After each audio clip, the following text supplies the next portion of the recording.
Hello, Bronco fans and football fans everywhere. Welcome to Broncos Breakdown. This is Tuesday, January 18th, 2022. I am your host, Bronco Bill. All right, guys, this is obviously the postseason for the Denver Broncos as well as the entire NFL. And I am going to touch on the AFC West, the teams that are in the playoffs as of this past weekend. I'm also going to talk about upcoming games in the divisional series. But first, I want to start out with the Denver Broncos postseason. Now, if you guys watched the video last Wednesday when I had on special guest in Madungus Creevy, we touched on the head coaching. We touched on different aspects. But in case you didn't see that, I also want to go over it here in this video. And here's the reason why.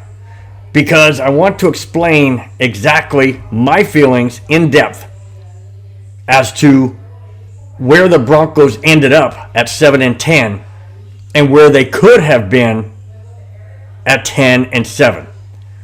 But first off, I want to touch on the Denver Broncos have fired Vic Fangio, head coach, and offensive coordinator Pat Shurmur.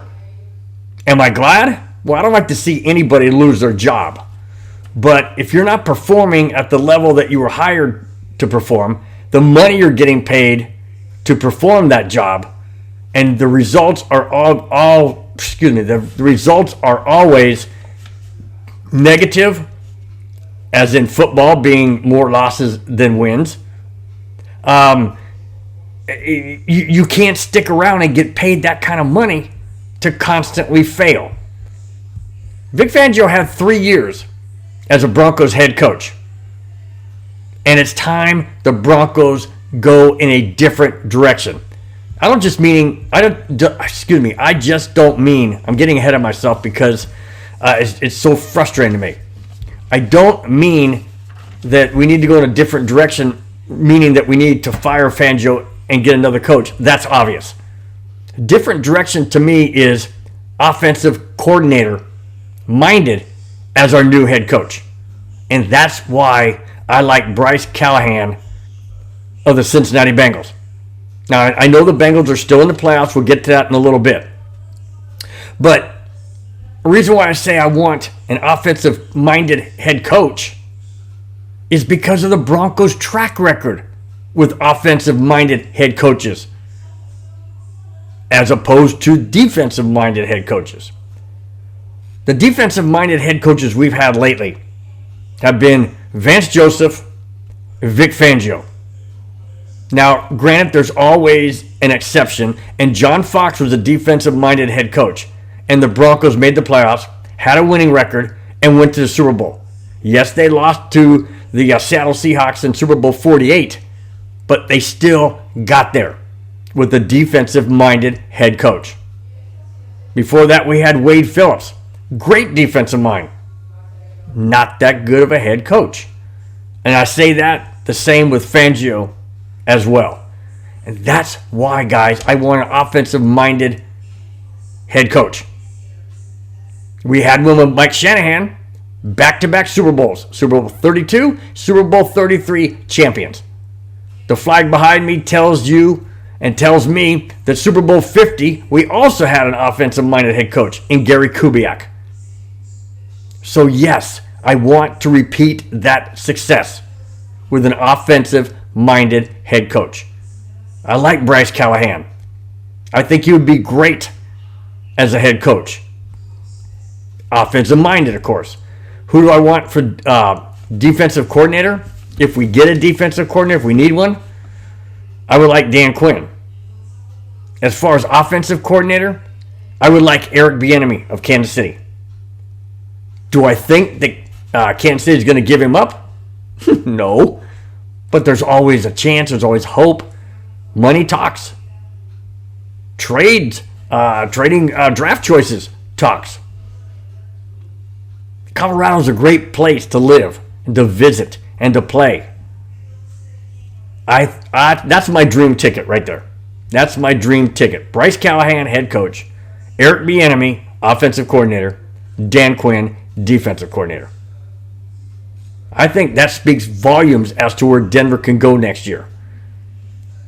And I don't feel that with that brain trust, as far as 1, 2, 3 people, positions, I don't think Denver would get a losing record. I really don't.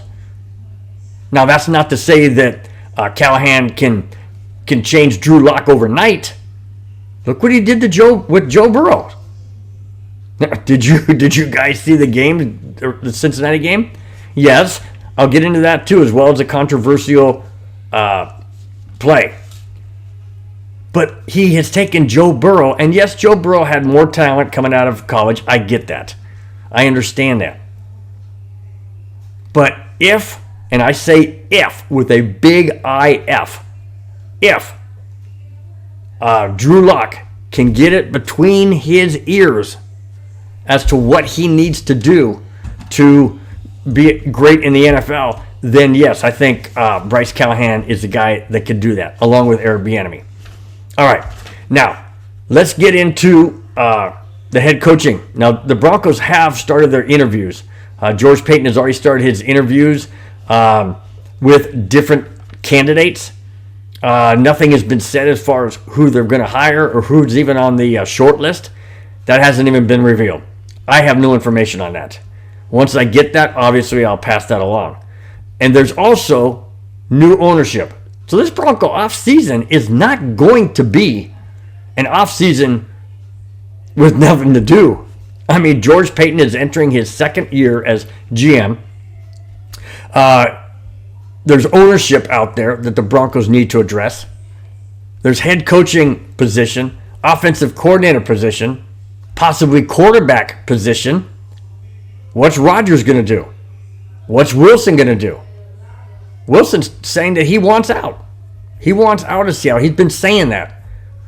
We all know what Aaron Rodgers said last year. He's not going back to Green Bay. Then he folds and goes right back to Green Bay. Can you believe what Rodgers says? Not at this point in time, I can't. Obviously, I don't know what direction he's going to go. Is he going to retire? Is he staying with the Packers? Is he going to bluff again? Get everybody happy or sad or whatever the case may be? And then fold again and go back to the Packers or retire? Don't know. I don't trust him as far as what he can say and what he says. I'd rather have Russell Wilson anyways. He's younger. Absolutely. He's got more years left.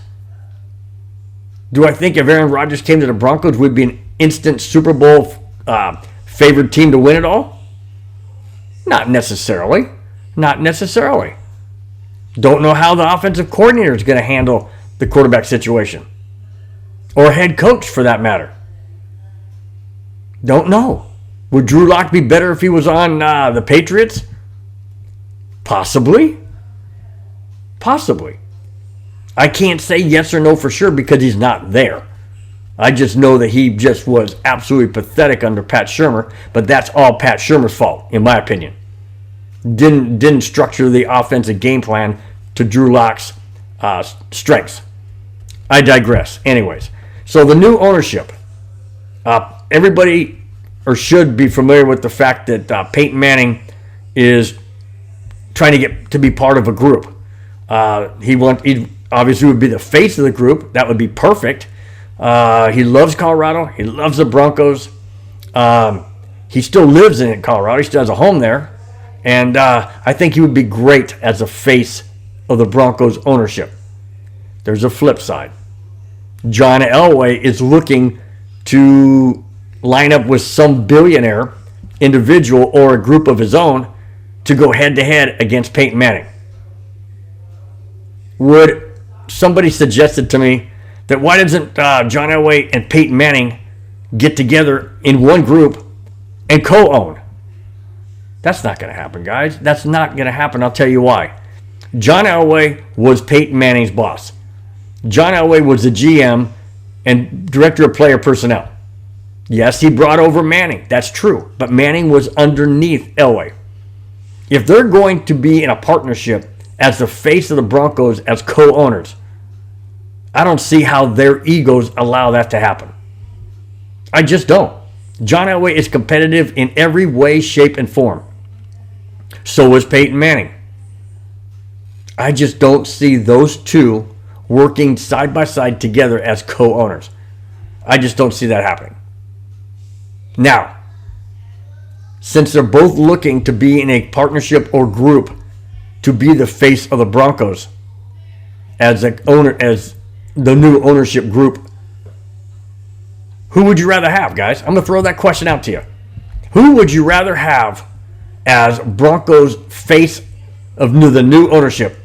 John Elway and all the things he did in his career as a Broncos quarterback, his 5 Super Bowl appearances, back-to-back Super Bowl championships, or Peyton Manning, ownership group, face of the Broncos, with his coming over after being virtually kicked out of Indy.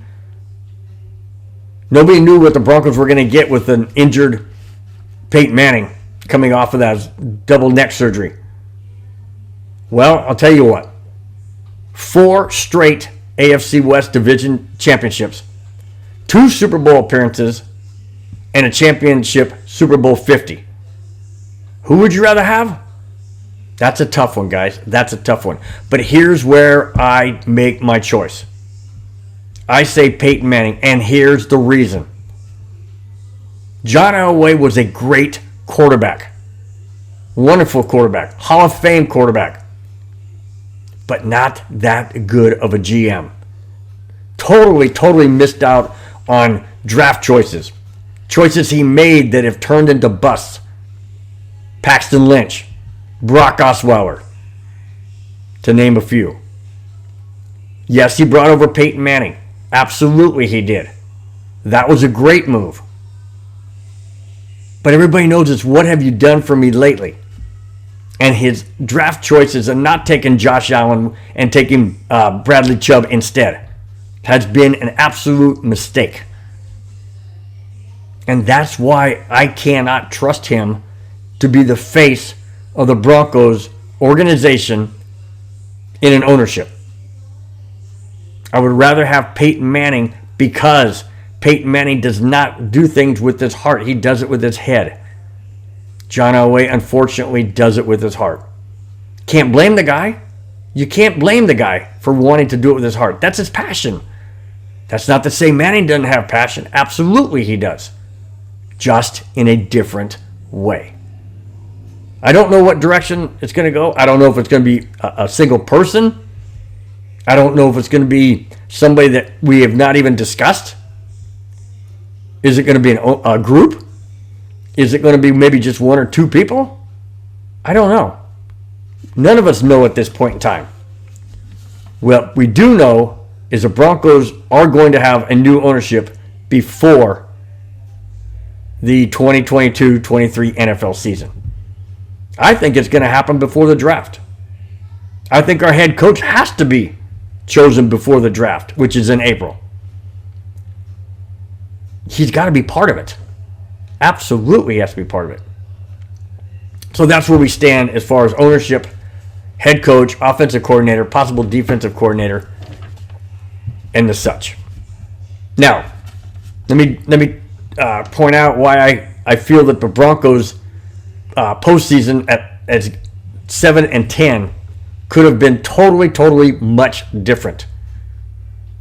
6 years of futility, either in last place or next to last place, and out of the playoffs, and losing records.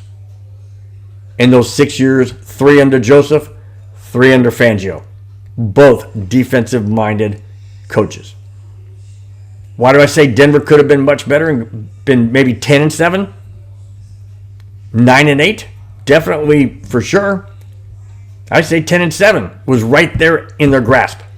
And I've mentioned it a couple of times, guys, in different videos. The game against the Browns, we had that game. A 1-possession game. The game against the Bengals, we had that game. 1-possession game. And then the second game against the Raiders, we had that game as well. When you fumble the ball away or throw an interception or get a costly penalty when you're in the red zone or close to it, along with making ridiculous coaching decisions, like not to call a timeout, or to not go for a field goal, or to go for a field goal and not a touchdown. Those decisions and those choices, in my opinion, is why the Broncos finished at 7-10. Was it product on the field? Absolutely. Absolutely. There were mistakes by both Teddy Bridgewater and Drew Lock. But there was also pathetic play calling by Pat Shurmur, Vic Fangio, special teams coach. I know injuries, I get it. I know COVID, I get it. Every team had them. Every team had those issues. It comes down to next man up, execution, play calling. All three of those, in my opinion, in those three critical games that the Broncos lost by one possession, was the difference. Play calling, execution, and next man up. Denver easily could have been 10-7. But they're not. And Fangio may have saved his job, but he didn't. That's it, guys. That's the bottom line on why the Broncos finished 7-10, in my opinion. All right, let's go to the AFC West teams in the playoffs. We had the Chiefs and the Raiders were the only two teams. Broncos eliminated at the end of the season. So were the Chargers by losing to the Raiders the last game of the season. Okay, in the Bengal-Raider game, final score was 26-19, Cincinnati. It could have been much different. In the NFL, in the referees, the head of the referee organization, they felt it should have been different as well, or could have been different. And in case you guys weren't up to that, or went up to the game, don't know the details,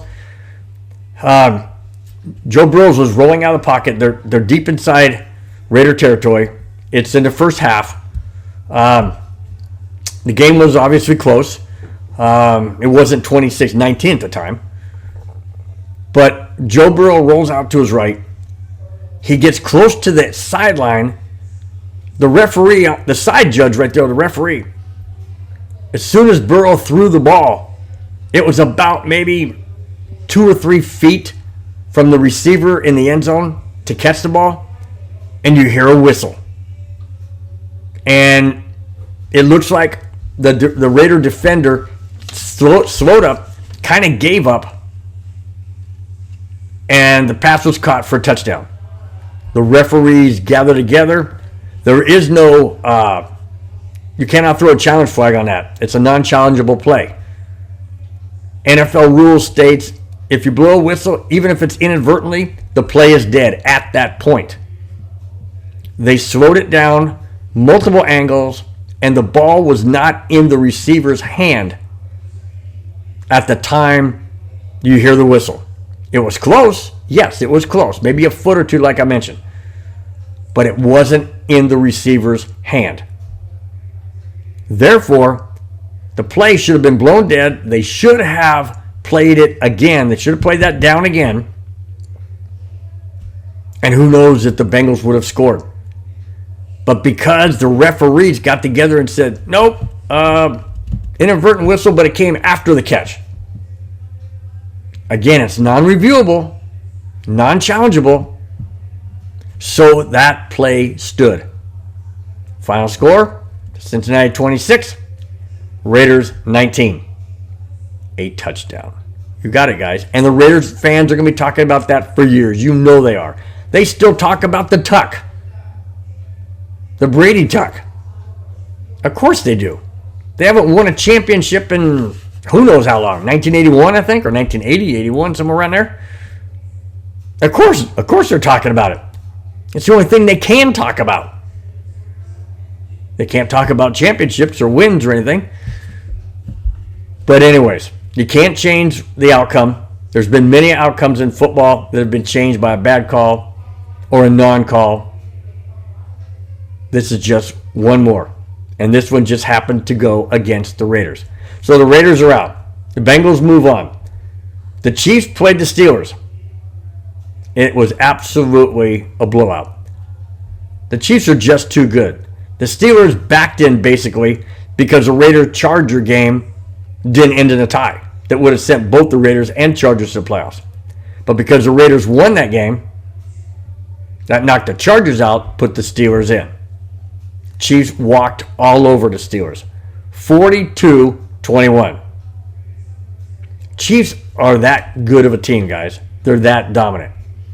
Now, I know that this is not the AFC West, but I've got to talk about the Buffalo Bills. The Buffalo Bills made NFL history. In the history of the entire NFL, what I'm about to tell you has never happened. But the Buffalo Bills did the following. First off, they beat the Patriots 47-17. 47-17. Was that historical? No, not the score. But here is what, or I should say, here is what is memorable and historic.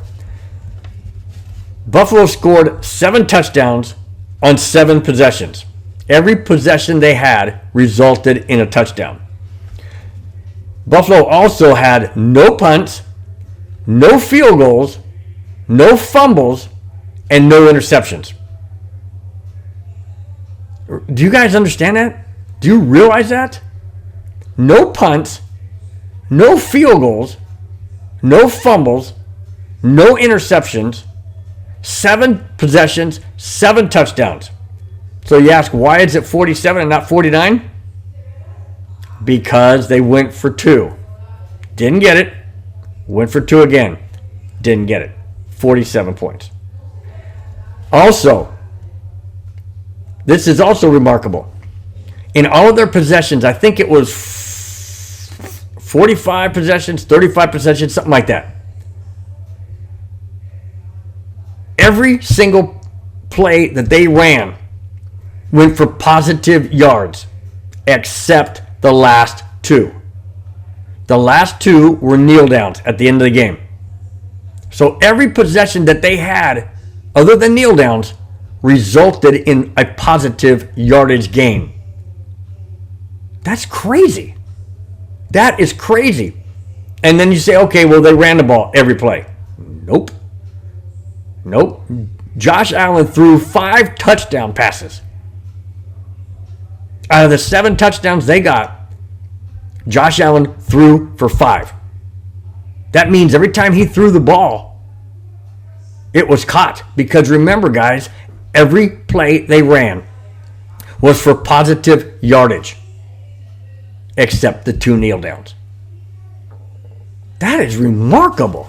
Absolutely remarkable. We're talking about Josh Allen. Remember I said earlier, guys, John Elway passed on Josh Allen and took Bradley Chubb? Yeah, he could have been doing that for us. Absolutely could have been doing that for us. Well, not with Pat Shurmur as offensive coordinator, I don't think so. But I'm just saying, he could have been doing that for us. But he's doing it for the Bills because Elway took Bradley Chubb. Okay, anyways, I'll move on. Let's get to the AFC and NFC matchups. Okay, first off, I'll start with the NFC. On Saturday, it's San Francisco at Green Bay. And this is also my prediction segment right here, too. So San Francisco is at Green Bay. Green Bay earned a bye. So they have extra rest to get their players, anybody on COVID, injuries, that kind of thing. They're getting them back. San Francisco just came off a very emotional win against Dallas. I say emotional because it was a very, very close game. You remember San Francisco earned the right to get into the playoffs by beating the Rams last game of the season? Well, they beat Dallas on Sunday. On Sunday. And now they're heading to Green Bay. Who do I think is going to win that game? Packers. It's going to be cold. It's going to be damp. And Aaron Rodgers is in the playoffs. And I know I said some things about him and his attitude and whatnot. But when it comes to gameplay and playing, and when his head is in the game and he's focused, he's very, very hard to beat, especially at Lambeau. I give the nod to the Packers to beat the 49ers on Saturday. Now on Sunday, it's the Rams against Tampa Bay. Now the Rams, they just annihilated the Cardinals. Just something like Cardinals only got 11 points. It's just it wasn't even a close game. Cardinals, they said, had so many injuries, and like I said before, guys, injuries is part of the game. It's next man up. Von Miller was on a tear, and so was Darnold. That's a 1-2 punch that is going to bring fits for Tom Brady. But Tom Brady is very elusive when it comes to getting rid of the ball. He doesn't hang on to it that long. He has 1 or 2 quick reads and he lets it go. It's going to come down to, can the Buccaneers stop Darnold and Miller? Can the offensive line keep them away from Brady? Can Brady run the ball? Or I should say, can the Buccaneers run the ball against the Rams defense? Does Brady have time to throw the passes that he needs to throw? Do the Buccaneers defense, can they stop the weapons that the Rams have? I don't know, guys. To me, this is going to be a very, very close game. That's how I see it. But Tampa Bay's at home. I know they're vulnerable. But Tampa Bay's at home. I'll give the nod to Tampa Bay to beat the Rams at home and move on to the championship round. Okay, AFC. Cincinnati at Tennessee. Now, I mentioned Cincinnati beating the Raiders with that controversial non-call. Cincinnati, Tennessee. Tennessee's solid. So is Cincinnati. Tennessee's had rest, just like the Green Bay and Tampa Bay. They've had rest. Or I should say not Tampa Bay, Green Bay. They've had rest. I don't know. That's Cincinnati. They look pretty destined. That Joe Burrow, he's having a great season. I know that both teams are beatable, obviously. Tennessee's at home. It's going to be loud. It's going to be raucous. Cincinnati was at home against the Raiders. That game was a lot tighter than I thought it would be. Do I see the Bengals winning this game? I'd like to see it. I would like to see it because I like to see new teams in the Super Bowl or advancing to the championship round. The Bengals were in the Super Bowl twice. They lost twice to the 49ers in different years. 49ers are in the playoffs this year. So are the Bengals. Could it happen a third time? I don't think so. Like I said, I don't think San Francisco beats Green Bay. And I don't see Cincinnati beating Tennessee. I would like to see it, like I mentioned. I just don't think it's going to happen. So I got Tennessee winning at home against Cincinnati. Now we get to the game on Sunday, which I feel is just going to be a slugfest, a heavyweight bout, survival of the fittest. Put any cliche you want to put in there. It's Buffalo at Kansas City. Josh Allen, Patrick Mahomes. Buffalo Bills defense, Kansas City's offense. Kansas City's poorest defense against the run, Buffalo Bills offense. I don't know, guys. I just don't know about this game. I mean, Buffalo came off that annihilation of who'd they play? I forgot. But Buffalo had that great win. Oh, against the Patriots. I'm sorry. Yes, they beat Patriots 47-17. Yeah, but the Patriots are not Kansas City. That's an absolute fact. Patriots don't have a Patrick Mahomes. They don't have they just don't. They don't have that kind of team. Patriots are good. I'm not saying they're not. But they're not Kansas City. Kansas City's at home. but they're beatable at home.